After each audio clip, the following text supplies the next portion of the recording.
Okay, so my talk today is entitled Are Smart Boards a Smart Investment for Classrooms? And it was based on my blog from not this past week, but the week before. And my inspiration for it was I was originally looking at attention in classrooms and like what were we attending to, and then I started kind of thinking, what are educators doing to make sure our attention needs are being met? And then I started thinking, what kind of things personally keep my attention? And then my thoughts kind of went to a tool that I saw implemented in my high school, but it was right as I was coming out, so I never got to actually use it. But it was in a classroom that I was helping assist in one of the lower level math classrooms in the high school, and it was a smartboard, which is an interactive digital whiteboard.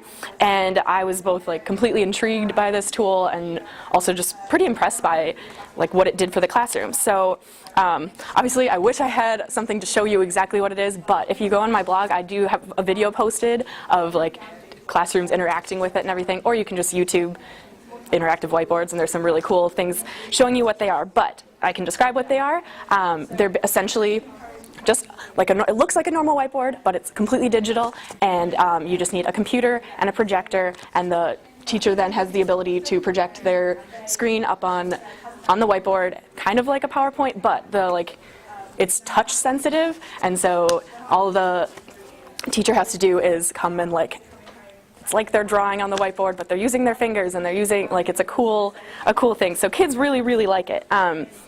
It's supposed to enhance their lessons using more creative and stimulating effects, and it's intended to encourage engagement in the classroom by incorporating visual stimulation and audio effects when they're applicable, and it encourages class participation because students, and I actually did witness that in the classroom I was in, students were really a lot more willing to come up and do problems on the board. They wanted to draw the obtuse angle when they could do it with their fingers, and they could use different effects on it. So it really did, from my experience, increase that. This smartboard is a growing trend. There's over 1.5 million K-12 classrooms have access to this technology at this point. But as you can imagine, it's a pretty expensive tool. So one website I found listed prices from anywhere between £643 to £8,000 for just a single board. And so then my question was, is this a worthy investment from a psychological and educational standpoint? So I wanted to look at what the benefits were, what the disadvantages were, and what the research said about it. And so luckily, they've been around long enough that research has been able to be done on them. And so teachers and students have reported preferences for these interactive whiteboards.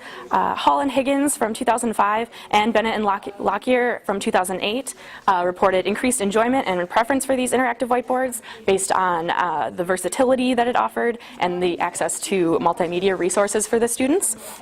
And Hardman and Higgins from 2006 found improved performance in the students' academic work, as well as improved interactions between students and teachers. And this was suggested that it was based on the increased engagement and the faster-paced lessons that were able to be encouraged by this tool. And then I thought it was really interesting. Somebody had posted this on my blog. They commented that there was a study that found that there wasn't a significant effect, except that there was a big discussion on my blog about it. But because they were measuring the performance level, the success level in grades, and then there was a big debate about whether that was an actual measurement of whether learning was taking place and whatnot. And so there is some evidence that says that maybe it's not super significant, but there's other research that says it is, so there's that's out there. Just kind of general research that supports technology advantages in classrooms. Passy et al. From 2003 found that information and communication technologies have a positive impact on students' motivations and their attitudes based on their increased engagement. And as a lot of talks have already kind of pointed out, the increased engagement and motivation is pretty showing of the quality of work increases too. But participation and engagement are not the only benefits to this tool. There's also a lot of sensory advantages. It's a tool for multisensory learning, which is especially beneficial for learning impaired and cognitively and developmentally challenged students. based on research from Mountain Cavett from 1995. There's a lot of like tactile engagement, so students are, since they're doing things with their hands, and a lot of motor work, so it's not only just fun for students, but any students that are struggling with development and motor abilities and things, it's really good for that, which is kind of what I'm going to be looking at more in my future blogs. There's also a lot of visual benefits in the fact that image and color options that are available with the board. They aid in memory and retention based on Moore and Dwyer from 1991's research. So the board does seem to have a lot of advantages, but it's important to remember, I think, that this tool isn't it's not designed to replace teachers. It's supposed to enhance their lessons and give them other options to present students with more stimulating ways of learning. But there is a lot of training that should be implemented with this as well, so that it's not taking up extra time in lessons trying to have the teachers figure out how everything works. So if there's proper training given to the teachers, then they can use the tool effectively and efficiently.